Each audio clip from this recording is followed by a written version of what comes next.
সকলকে আমার রামানুজিত জয়গুরু। পরম প্রেমময় শ্রী শ্রী ঠাকুরের আলোচনা প্রসঙ্গ থেকে পড়ছি। আজকে প্রশ্ন হলো, প্রেত লোক কি? শ্রী শ্রী ঠাকুর উত্তর দিলেন, আমার মনে হয় মানুষ মরে গেলেও বেঁচে থাকে এবং সে অবস্থাকে প্রেতলোক বলে। আবার প্রশ্ন করা হলো শ্রী শ্রী ঠাকুরকে, তাদের সঙ্গে যোগাযোগের কি কোনো উপায় নেই? শ্রী ঠাকুর, কত কি তো শুনি। গোপাল তো ইনভেস্টিগেশন গবেষণা করছিল।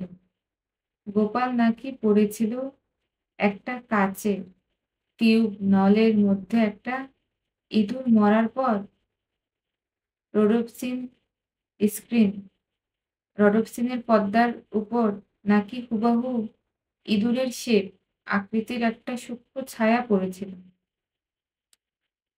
আমি একদিন বেলগাছতলার ঘরে শুয়েছিলাম, যেন দেহ থেকে বেরিয়ে গেলাম। রাস্তায় দুদলার সঙ্গে দেখা হলো, তার সঙ্গে কথা বললাম। আরো কি কি হলো সব মনে নেই। পরে এসে বহু কষ্টে আবার দেহের মধ্যে ঢুকে পড়লাম। পরে মিলিয়ে দেখলাম দুদলাকে যে কাজ করতে বলেছিলাম সে ঠিক তাই করেছে। একলা দেখলে তো হয় না, স্বপন দেখার মতো হয়। স্বপন একজনের ব্যক্তিগত বোধ।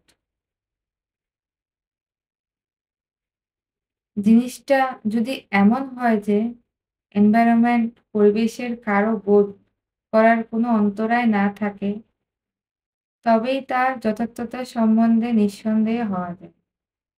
সেই জন্য সায়েন্টিফিক রিসার্চ, বৈজ্ঞানিক গবেষণা দরকার।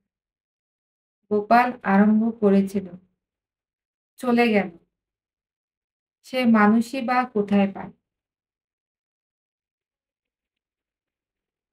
আর তাহলে আজ এই পর্যন্তই। পরম প্রেমময় শ্রী শ্রী ঠাকুরের আলোচনা প্রসঙ্গ থেকে প্রতিদিন আমরা এরকম কোনো না কোনো ঘটনা জানবো পরম দয়ালকে নিয়ে। সকলকে আমার আনন্দিত জয়গুরু।